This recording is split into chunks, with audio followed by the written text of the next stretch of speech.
Então, sabendo que na placa de um aparelho celular, o PMIC, né, ele libera tensões reguladas, né, que saem de dentro do PMIC para alimentar outros circuitos, e essas malhas elas podem trabalhar com menos de 1.2 volts, e pode ser considerada como uma malha de baixa resistência. Se você achar componente bipando dos dois lados e não verificar a tensão de trabalho dessa malha, você pode arrancar componentes que não seja o causador do curto, o causador do problema. Toda vez que você pega uma malha de baixa resistência, você deve analisar a resistência em ohms para saber se a resistência está próxima a zero. Se for uma malha de baixa resistência, ela vai estar com a resistência a partir de 15, de 10 ohms para cima. Se tiver de 5 ohms, 3 ohms abaixo, então já consideramos uma malha em curto-circuito, mesmo que essa malha seja de baixa resistência. Se eu tenho aqui vários VREGs, né, V, né,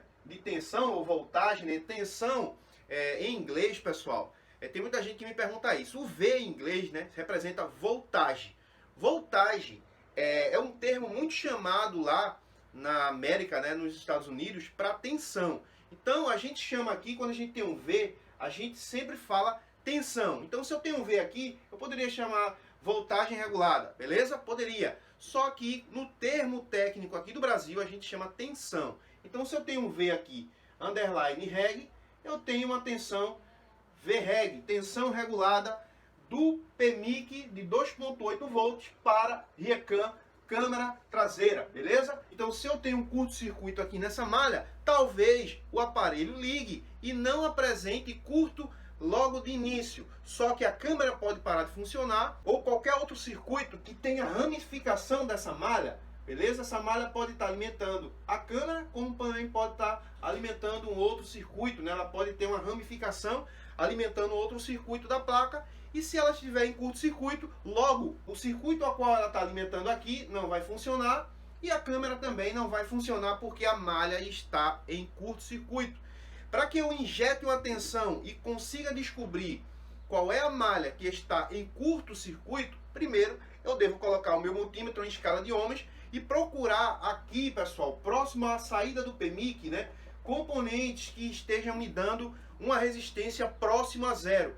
Quando eu descubro esses componentes que estão próximos a zero, sua resistência está próxima a zero, eu vou analisar com o esquema elétrico para saber qual é a malha, de onde vem essa malha, né, para onde está indo essa malha. E aí eu começo a analisar, né, toda a malha de baixa resistência ou a malha que está me dando uma resistência baixa. E o que eu posso fazer? Eu posso injetar uma tensão conforme a tensão de trabalho da malha. Se essa malha é uma tensão, né, que sai do PMIC, né, um LDO aqui encapsulado do PMIC que fornece uma tensão de 1.2 volts ou uma tensão de 3 volts, né, o que eu devo fazer? Eu devo fazer uma análise na saída, né, do PMIC, procurar no esquema elétrico para saber qual é a tensão de trabalho da malha e injetar diretamente no primeiro componente aqui ou no outro componente, não importa o componente, desde que você injete tensão na malha que você está desconfiando. E eu posso injetar 4.2 volts em uma malha de 3? Não pode. Eu posso injetar 4 volts em uma malha de 2.8 volts? Não posso. Eu posso injetar uma tensão de 4 volts ou de 3 volts em uma malha de 0,9 volts? Também não posso. O que eu devo fazer aqui, galera? Eu devo injetar a tensão apenas de trabalho da malha. Se essa malha aqui, que está saindo do PMIC e indo para a câmera, eu desconfio que essa malha esteja em curto, eu não posso botar mais do que 2.8 volts aqui aplicando nessa malha. Seria uma forma aí arredondada, né? Eu poderia colocar até 3 volts, né, nessa malha. Só que eu não posso passar mais disso, né? Eu poderia ter uma tolerância, né, de 2,8 volts para 3 volts aqui. Eu poderia ter uma tolerância, né, de uma malha de 1.2 volts para 1.3 volts, né, para tentar um aquecimento melhor. Mas eu não posso injetar uma tensão, né, ou seja, uma malha de 1.2, eu colocar 2 volts, porque aí eu vou danificar mais ainda o circuito do aparelho. Então, pessoal, como é que eu faço para encontrar fuga e curto-circuito em uma malha secundária? Justamente, né, colocando o meu multímetro aqui ao lado do PMI, procurando o componente que está próximo a zero na escala de ohms. Esses componentes, ele pode me dar um norte na hora que eu estiver fazendo a análise. Se eu tenho componentes aqui ao redor do premic que está próximo a zero, opa, já é uma desconfiança, né? Já é uma linha de análise. O que é que eu faço? Analiso qual é a tensão de trabalho da malha, né? Se for 1.2 volts, né, ou abaixo disso, eu vou verificar a resistência. Mesmo sendo uma baixa resistência, verificar, né, injetar uma tensão de 1.2 volts, né, de 1.3 ou até 1.4 volts aqui, para tentar achar algum componente que me aqueça nessa área, beleza?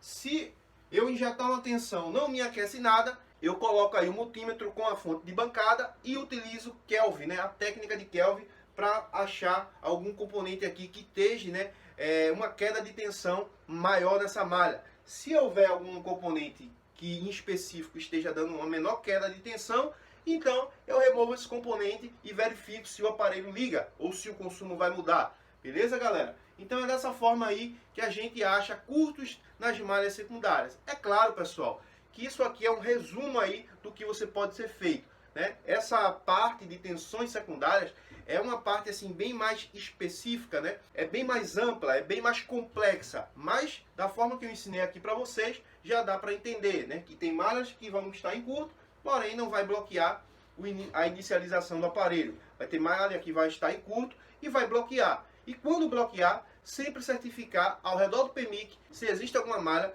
próximo a zero na escala de ohms. Se existe, vai lá no esquema elétrico, verifica a tensão, injeta aquela tensão, verifica se aquece. Se não aquece, coloque em Kelvin e procura um componente que tenha maior queda de tensão. Beleza? Então é isso, galera. Até o próximo vídeo aí. Valeu!